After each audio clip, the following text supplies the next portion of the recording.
Here is another theorem about trees. Adding an edge between two trees creates a tree. So now let's see this theorem in action. As you can see, I've drawn two trees here, tree 1 and tree 2. And notice that tree 1 is in fact a tree because tree 1 is connected, meaning that between any two vertices there is a path, and T1 has no cycles. And notice in fact that T2 is a tree. T2 is a tree because T2 is connected, meaning that between any two vertices there is a path, and T2 has no cycles.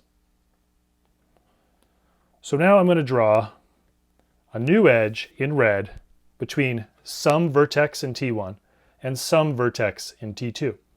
And it doesn't matter which vertex I choose in T1 and which vertex I choose in T2, we'll see that this new graph, the graph created by drawing a new edge between T1 and T2, is in fact a tree. Okay, so there's my new edge. Now think about what's going on here. We've added an edge between two trees. This new graph is a graph, right? We add an edge between two graphs, we get a graph. I'm going to label this new graph T.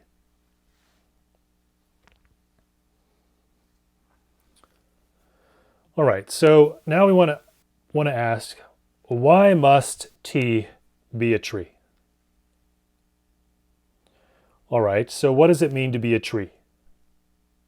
A graph is a tree when it is connected and contains no cycles. So we need to argue that T is connected and contains no cycles. So first, let's argue that T is connected. Remember what it means to be connected. A graph is connected if between any two vertices there is a path. So now in blue, I'm going to just pick two random vertices of T. And I'm going to argue that T must be connected. So there's really three situations here.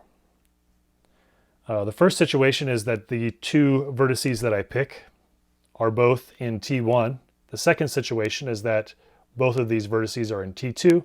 And the third situation is that one of the vertices is in T1 and one of them is in T2.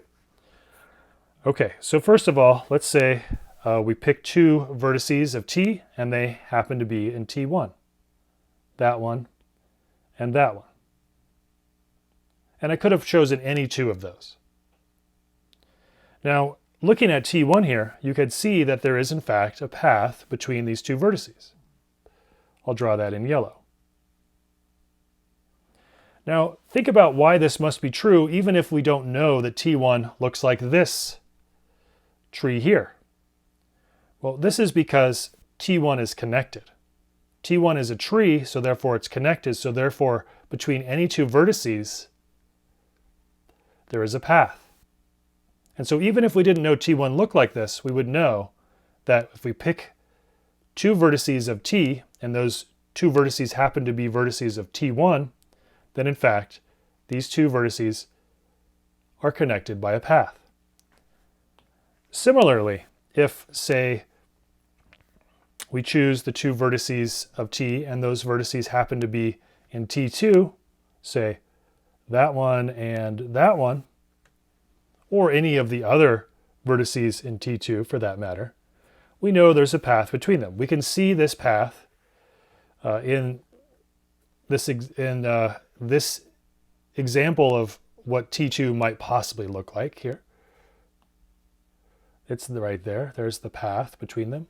But even if T2 didn't look like this, and we didn't even know what T2 looked like, we would know that there is a path between these two vertices chosen to be in T2, because T2 is a tree. And so T2 is connected. And remember, to be connected, it means that between any two vertices there is a path. So we know this is true regardless of what T2 looks like. So now the interesting situation is what happens, or how do we know that T is connected if the two vertices that we pick, one of them is in T1 and one of them is in T2. So let me do that. Let's say I pick that one and that one. Okay, so first looking at T1, one of the vertices that makes our new red edge is that one right there, right? And because T1 is connected, we have this path right here. Okay, now looking at T2, the other vertex for the new red edge is that one right there. And in fact, because T2 is connected, we have that path there. And so now we can piece together these two paths, the yellow path in T1 and the yellow path in T2, by our new edge. And so in fact, you see that there is a path between these two blue vertices of T. Okay, so that shows us that no matter what two vertices we pick of T, there's a path between them. So that tells us that T is connected. All right, so now let's think about why. Let me redraw this thing here. Okay, I think I got everything there. And now, of course, we need that. Now let's think about why must T not have any cycles? So why doesn't T have any cycles?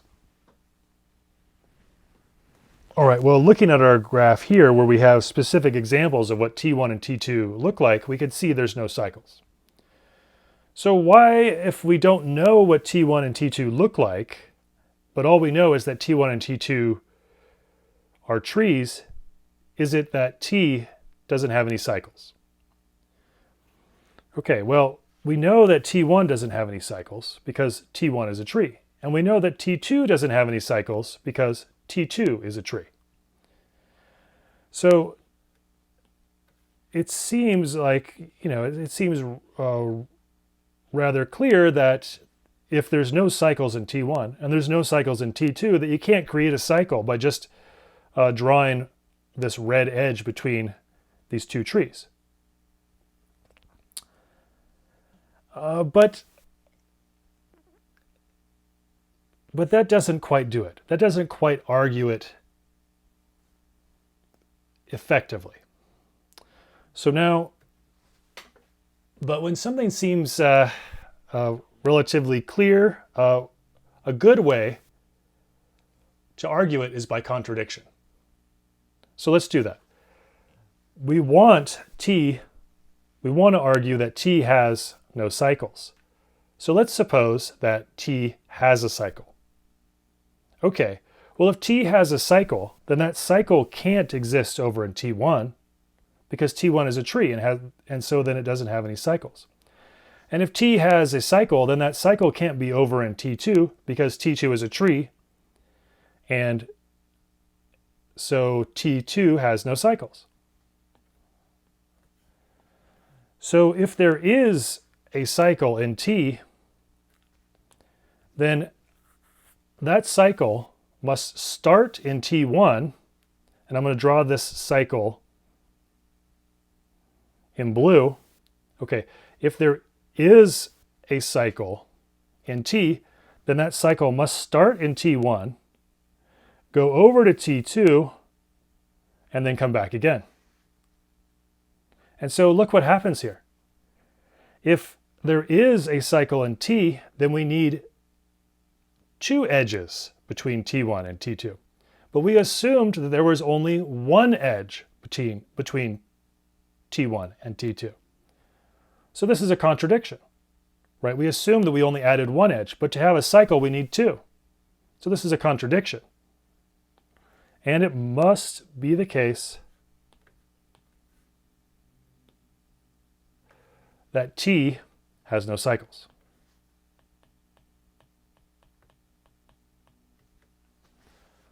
So that means that T is a tree.